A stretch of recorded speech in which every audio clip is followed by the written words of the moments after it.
खबर में आपका एक बार फिर स्वागत है। पाकिस्तान के बलूचिस्तान में लड़ाई का नया और खौफनाक चैप्टर खुल गया है। बलूच लिबरेशन आर्मी यानी बीएलए ने दावा किया है कि उसकी पहली एयर और ड्रोन वॉरफेयर यूनिट कहर अब पूरी तरह से ऑपरेशनल है। बीएलए के मुताबिक इस यूनिट ने ऑपरेशन हेरॉफ 2.0 में अपने शुरुआती मिशन पूरे कर लिए हैं और ग्वादर पोर्ट पर ड्रोन अटैक भी किया है। बीएलए के इस दावे के बाद से ही पाकिस्तानी सेना में हड़कंप मच गया है।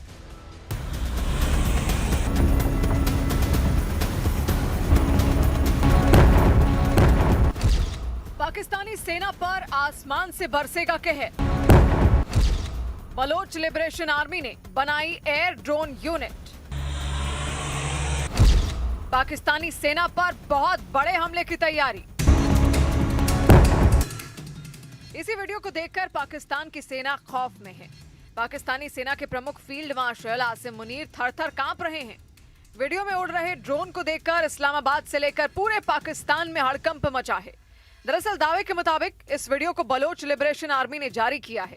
इस वीडियो में दिख रहे ड्रोन अटैक के जरिए बलूचिस्तान की सरजमी से पाकिस्तानी सेना पर कहर बरपाने का प्लान तैयार हो चुका है। ये बलोच लिबरेशन आर्मी की एक ऐसी एयर और ड्रोन वॉरफेयर यूनिट है जो पाकिस्तानी सेना पर कहर बरपाने को तैयार है। बीएलए के मुताबिक ये उसकी पहली एयर और ड्रोन वॉरफेयर यूनिट कहर अब पूरी तरह ऑपरेशनल है। बीएलए के इस दावे के बाद पाकिस्तानी सेना के लिए खतरे की घंटी बजने लगी। यानी अब बलोचों की जंग जमीन से नहीं बल्कि आसमान से होने जा रही है। बीएलए के मुताबिक QAHR यानी कहर कोई साधारण यूनिट नहीं बल्कि पाकिस्तान के खिलाफ बलोच लिबरेशन आर्मी का नया टेक्नोलॉजिकल चेहरा है। कहर यूनिट के ऐलान के साथ बीएलए ने करीब 2 मिनट का एक वीडियो जारी किया है। इस वीडियो में पहाड़ी क्षेत्र में बीएलए जवानों को ड्रोन परीक्षण करते दिखाया गया है। बीएलए के इस फुटेज में ग्वादर के ऊपर ड्रोन को उड़ाते दिखाया गया है। इस वीडियो को ऑपरेशन हेरॉफ 2.0 से जोड़ा गया है। बीएलए के दावे के मुताबिक इस नई एयर यूनिट ने अपने पहले ही मिशन में ऑपरेशन हेरॉफ 2.0 के तहत पाकिस्तान के सबसे अहम सामरिक ठिकाने ग्वादर पोर्ट को ड्रोन हमलों से निशाना बनाया।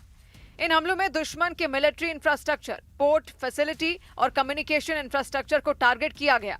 बीएलए के दावे के मुताबिक इस ऑपरेशन में दुश्मन को भारी नुकसान हुआ है। बीएलए के मुताबिक अब लड़ाई सिर्फ जमीन तक सीमित नहीं रही बल्कि जंग का मैदान अब हवा और साइबर स्पेस तक फैल चुका है। यानी एक तरफ से बलोच लिबरेशन आर्मी अब पारंपरिक गुरिल्ला लड़ाई से आगे बढ़कर टेक्नोलॉजी आधारित युद्ध की दिशा में कदम बढ़ा रहा है। इस ड्रोन टेक्नोलॉजी के जरिए बलोच विद्रोही पाकिस्तानी सेना की गतिविधियों को दूर से नजर रख सकते हैं और पाकिस्तानी सेना पर अचानक से हमले भी किए जा सकेंगे। बीएलए ने अपनी नई यूनिट का नाम कहर यानी काजी एरो हाइव रेंजर्स बताया है। बीएलए के मुताबिक ये यूनिट ड्रोन उड़ाने, हवाई निगरानी करने और नई तकनीक का इस्तेमाल करने पर ध्यान देने वाली है। बीएलए का कहना है कि इस यूनिट को सीनियर कमांडर अब्दुल बासित ने तैयार किया है। मतलब साफ है, पाकिस्तानी सेना के खिलाफ जमीनी जंग लड़ रही बलोच लिबरेशन आर्मी अब एडवांस्ड हो चुकी है। इसी के तहत संगठन में तकनीकी रिसर्च और आधुनिक युद्ध तरीकों को आगे बढ़ाने पर जोर दिया जा रहा है। यानी जो बलोच विद्रोही पाकिस्तानी सेना से सीधे टक्कर लेते थे अब वो आसमान से कहर बरपाने को तैयार हैं। उधर पाकिस्तान की राजनीति में एक बार फिर बड़ा सवाल खड़ा हो गया है। पूर्व प्रधानमंत्री इमरान खान की सेहत को लेकर सुप्रीम कोर्ट में चौंकाने वाला खुलासा हुआ है। दावा यह किया जा रहा है कि जेल में इलाज न मिलने की वजह से उनकी दाहिनी आंख की रोशनी 85% तक जा चुकी है। अब इस मामले में अदालत ने दखल दिया है।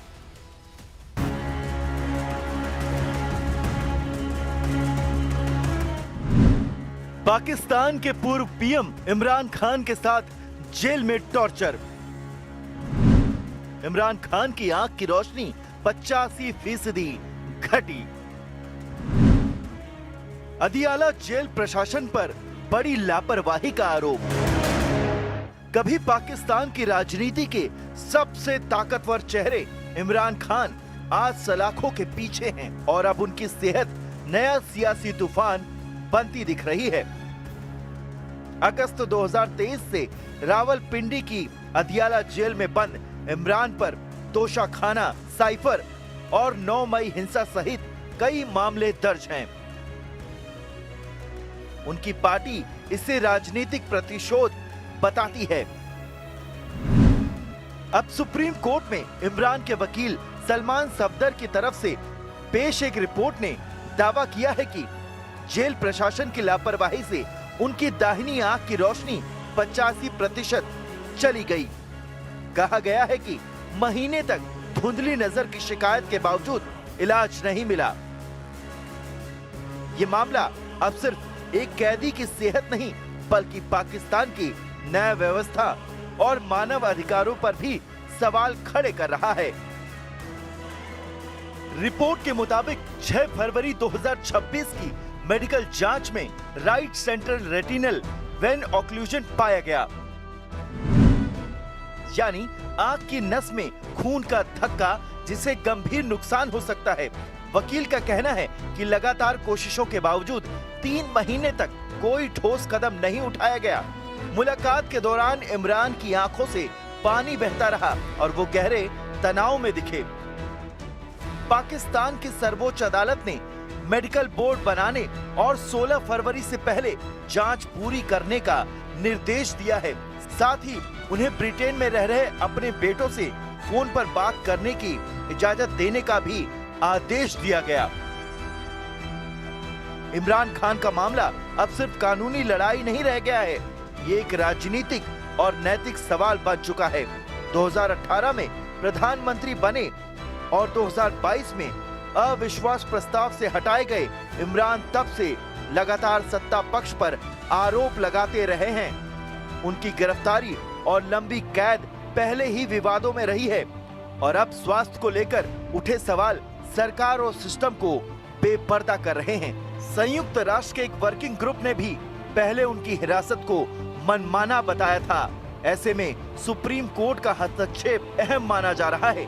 आने वाले दिन तय करेंगे कि ये मामला सिर्फ मेडिकल जांच तक सीमित रहेगा या पाकिस्तान की राजनीति में नया मोड़ आएगा।